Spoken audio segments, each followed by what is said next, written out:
Yeah, Dylan's back in the news for something else.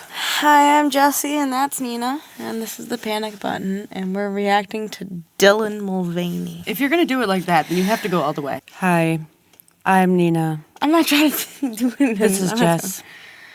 Well, welcome to the Panic Button podcast. I wasn't trying to be like monotone. No, I was for Molly Shannon and you know what I'm talking about? Yeah, SNL. SNL, mm-hmm. Okay, we're going to be reacting to Dylan Mulvaney, the great tampon debacle. Superstar.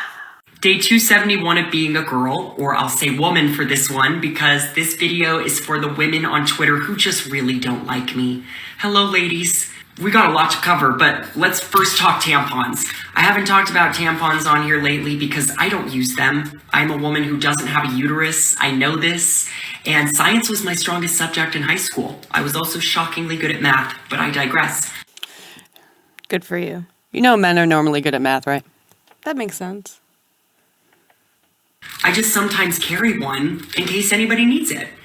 And that seems to have just set the world on fire in some pretty nasty ways. And this is a conversation that's been going on for months. I just haven't chimed in because I'm so tired. Can I just say that it's kind of creepy that you would have tampons in your purse for people who need them. Like you're a man and you were carrying around something that women put in their vaginas. So can you douches, ladies? Dildos? As lesbians, we don't carry around Dildos? Trojans. Got a purse full of them. As lesbians, we don't carry around Trojans. No. You know why? We don't need them. We don't use them. And we don't get in conversations where it's like, oh, do you need a condom? You know why? Because as lesbians, we don't use them. We don't need them. It's not something that's necessary. So using a tampon is just as off-putting as a lesbian carrying around fucking condoms. You wouldn't think that they're a lesbian. It's just a very odd obsession that these trans women have with periods. It's like, I can't fully be a woman, so I'm going to endorse you and carry these around to, like, force myself into your space. Yeah, it seems a lot like that. And I don't understand, like, why would I need to get a tampon from you, Dylan? You know how often I go into the women's room and I can't get a tampon out of the dispenser, even if I have a fucking quarter? So how come I have to find Dylan to get a goddamn tampon? Well, I don't. But now Twitter is just ablaze. And this week, there's some women that are now coming for Tampax. And I wanted to clear the air. I have never made $1 off of feminine hygiene products. So I hope that helps you sleep better at night, knowing that. And no need to bring Tampax into this. The bigger problem at hand is that you feel me carrying a tampon around is a threat to you and your womanhood. It's not a threat. It's Who just said weird. It was a threat? You're saying this. I'll go back to the lesbians with condoms. Does that threaten straightness? No. Then why does that threaten my womanhood? It doesn't. It just makes me really upset that I can't get a tampon normally. I think he thinks because people are upset that they're threatened by him. We're not threatened by you. Because words are violence. So we're threatened. No, we're all adults here. We're using violence because we're threatened, and words are violence. So we're threatened. Threatened? What? I'm just saying I'm not threatened. I think it's fucking weird. I'm following the psycho logic. I'm not threatened. I think he's just a goofball. It's uncomfortable. He's Looney Tunes. It's uncomfortable. How is someone doing something nice so repulsive to you? It's not someone doing something nice that's repulsive. It's you pushing yourself into the space that we don't necessarily want you in and carrying things that only we can use. It just seems very that we put in our vaginas. It just seems very forceful. Kind of fucking weird. To involve yourself in an area that's very private. Women don't... I mean, do you carry around suppositories, too? Do you start handing them out? Women don't involve themselves as heavily in each other's flows. Just saying. They don't, go, you need a tampon? You need a tampon right now. It's more like, hey, you got one? Because I need one. You know what I mean? Do you need a tampon? I have a tampon. You want a tampon? I got tampons. What woman does that? Do you know what a suppository is? Yes, you put it up your butthole. Why doesn't he carry those around, too? Well, carrying around tampons, why not suppositories? I'm assuming that's how he uses the tampons. I don't get it. That's probably, that's the only answer I have. Whether he was your boyfriend or your husband, could even be your gay best friend, kept a tampon for you at his house just in case you needed it, you'd gush over him. You would run to brunch on Sunday and tell all your gal pals that he's so thoughtful and he cares and he listens. Dylan, you've been watching way too many Breakfast at Tiffany's, Julia Roberts movies. Not even Okay, Sex and the what City. bitch goes to brunch unless they're born rich like you? Girlfriend, going to go hang out and talk with our girlfriends? What are we, teenagers? I went to brunch on Mother's Day with my grandmother. No, we're adults. Where are you getting this crazy idea? Movies? You're a caricature. TV, theater. That's where they're getting this from. Theater. This is all dramatic, Legally Blonde. I got it. I figured it out. And I wouldn't gush over a guy if he had a tampon at his house for me. I'd be like, cool. I've actually been the boss where there's been men around, and I've been like, I'm keeping tampons here, and there's nothing you can do about it. If you have a problem, you can talk to me. They never do because it's normal. I have a theater degree, and I don't do this shit. You're not mentally unstable like this. Not like this. Remember yesterday I sent you a text? Do you remember what it said? Mm-mm. I'm so glad I'm not mentally unstable like this. This is so unstable that you don't even know you're unstable. You think everyone else is unstable. Like, I know I'm not great, but at least my head's somewhat on my shoulders, because I can't imagine. And then a trans woman does it, and all of a sudden I'm the reason that there's a tampon shortage. You know, it's not because I'm misogynistic, it's because you're transphobic. There's a tampon shortage?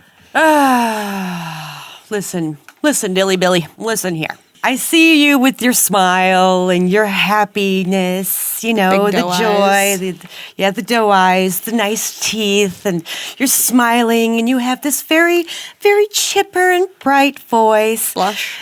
All this stuff. And I can see through this facade. I have met women like you. This is nothing new for me. You pretend to be the nice, jolly good, I love everybody. Holier than thou. Holier than thou kind of girl. And you know, I'm sure a lot of people buy your bullshit. But I know for a fact that you're a little sneaky dick. You're a little tricky dicky. How you present yourself is not who you are. Trust me. I've met enough theater people to know most of them are kind of assholes. Super duper assholes. And who are they very vain never- and they only care about themselves. They never show themselves online how they This really are. over dramatized niceness is fake. Absolutely fake. It's like constantly talking to a customer service representative. Yeah. And I love how you're like, ladies, you know I love you. I want to be you. You're transphobic. Like, maybe other people won't see that and it'll just kind of like fly by. But for me, you're being nice while being an asshole at the same time. You're calling women transphobic because that's the only word you guys have to fall back on, is that. You can't have a conversation without calling us names. I understand. Which is pretty childish. Yeah. I understand the idea of killing them with kindness. However, like I said, you don't, theater kids, you don't present yourself online how you are in real life. I mean, if you're going to call us transphobic, then we have to call you assholes because you're acting like one. No, don't, even if you're not trying, I mean, if you're calling me transphobic because I'm simply uncomfortable, not threatened, uncomfortable with the fact that you're trying to come into ladies' room with tampons and just hand them out like suckers, then yeah, I'm going to call you an asshole. That doesn't make me comfortable. It shouldn't make anyone comfortable. And if you're putting out this video to women, presenting yourself as this kind person, and then you're just calling them names, you're just a dickhead. Mm-hmm. That's not what a kind person does. It's an asshole thing to do. It's manipulative. Turning the script. You're just, like, and a lot of people buy this, and I just don't. I see through this fucking facade. You know, we gotta work through this. And babe, caring for others, it's the bare minimum. You know, you might not like me, but I care about you. See? You see it? See what you just did there? I care about you. Nice thing, nice thing, nice thing. You're bad shitty. thing, nice thing, nice thing, nice thing, bad thing again. It's so manipulative. Even though you're shitty, I still care about you, and I'm still bigger and better than you because Very I'm nicer. condescending. Babe. It's like, sir, honey, dilly billy, cut the shit. It's very condescending. I could see through this bullshit. Very condescending. You're not that smart. Get over yourself. He said science and math, not English, not theater. I care about your feelings. I care about your opinion of me, which I'm really trying to get over. And the last thing I will say, and this will probably make you feel really good, is that I'm jealous of you. You know, I wish I was born in your body. I wish I had a uterus.